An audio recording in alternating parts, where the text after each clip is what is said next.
Ahoy!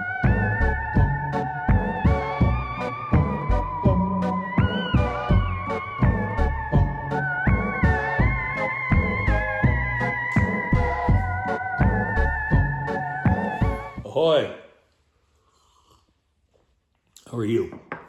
Well, I hope. So, another book. This is called The Goblin Market. It's by Christina Rosetti. It was written in 1862. I came across the book mostly because of who illustrated it.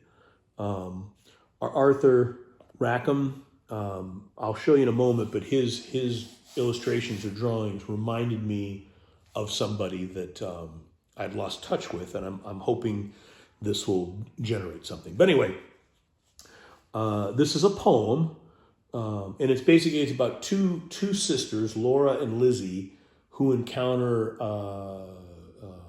goblin merchants that are trying to sell magic fruit. Now, eventually, Laura succumbs to the temptation and eats the fruit, which leads to her wasting away. Although the moment she tastes the fruit, she's very euphoric and experiences all kinds of pleasurable things, but ultimately starts to waste away. Because once you've tasted it, you have to continue to taste it to not waste away, I guess. Lizzie, her sister, somehow managed to resist, and eventually she's able to save her sister because she survives the goblins' assault and manages not to get any fruit juice in her mouth, even though she's pelted with fruit, etc., etc. Managed to get back to her sister, who is able to taste the fruit again and is sort of revived. It's a poem that should be read aloud. I think probably most poems should. But here, I'll give you, I'm not very good at this, but I'll give you sort of a taste, I guess.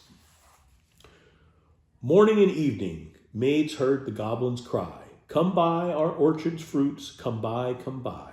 Apples and quinces, lemons and oranges, plump unpecked cherries, melons and raspberries, bloom down cheeked peaches, sweet-headed mulberries, wild free-born cranberries, cran apples, dewberries, pineapples, blackberries, apricots, strawberries, all ripe together in the summer weather. Morns that pass by, fair eves that fly, come buy, come buy. Our grapes fresh from the vine, pomegranates full and fine, dates and sharp, bullaces, rare pears, green gages." You get the idea. What I dug about this book, again, was Arthur Rackham's illustrations. This was this version of the story. This book was came about in the 30s. Let's look at that. Oh, I lost my page. Isn't that fantastic? Now, a long time ago, I used to hang out with this cat. Look at these. I'll show you some other pictures here in a moment. But again, as you can see there, I had a friend, or have a friend, I guess. I just haven't talked to him in 25 years. 25 years. His name's John Williams. He's an illustrator, and he goes by the name John Arthur.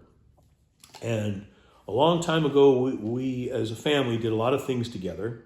And as you know, things happen in life, and stuff changes, and I haven't spoken or seen him in years. And when I saw these illustrations, they reminded me so much of his work. Here, take a look at this. Right? Isn't that terrific? Now take a look. Here's some of John's work. They're not exact, but I think there's a hint there. And I would like to get in touch with him again, but I only have one way to, and this particular person doesn't seem to either want to contact them or give me the number to contact. I kind of know where he lives, but I don't want to drive all over a mountain trying to find him. I might be able to get there, but I'm, again, 25 years. But here, Take a look. Here's some of John's work. Go ahead, take a look.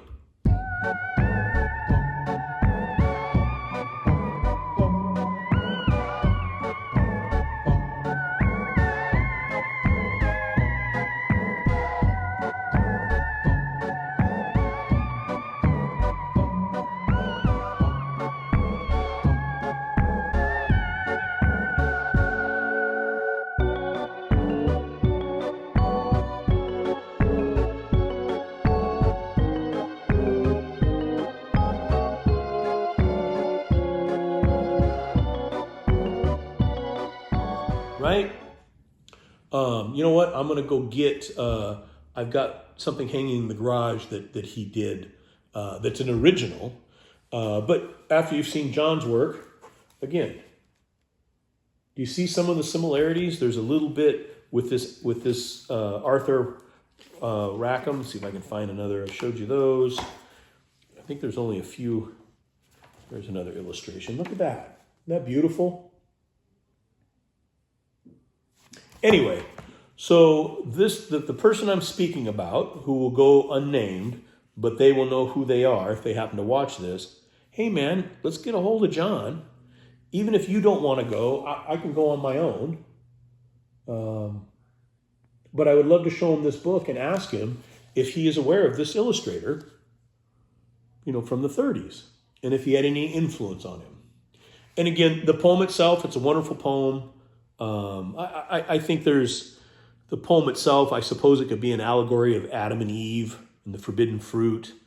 I think on some level it's really about female sexuality and temptation, the pleasures and that kind of thing. I don't know. Maybe I'm reading too much into it. But anyway, again, if you don't care about the illustrations, I'm sure you can get this poem on Amazon for just a few dollars. It's a wonderful poem. You can read it aloud, I think, to your children.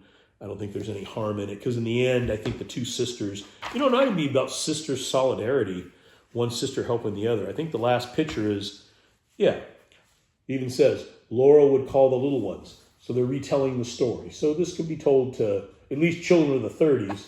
We might be a little fragile today, but I highly recommend it. You know who you are. Let's try to get a hold of John. I'd love to show him this book. Anyway, in this world, when you can be anything you want, you be kind, be humble, be forgiving. And you know what? Let me go get that thing I was talking about in the garage. Hold, please.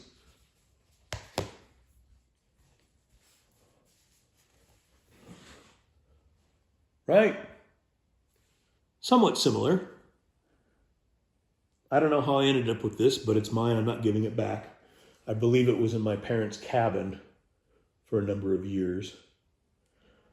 I'm assuming it's an original. I guess I don't really know. Well, I know it's original because he wrote the right. I'm sure it is. We're going with it's an original.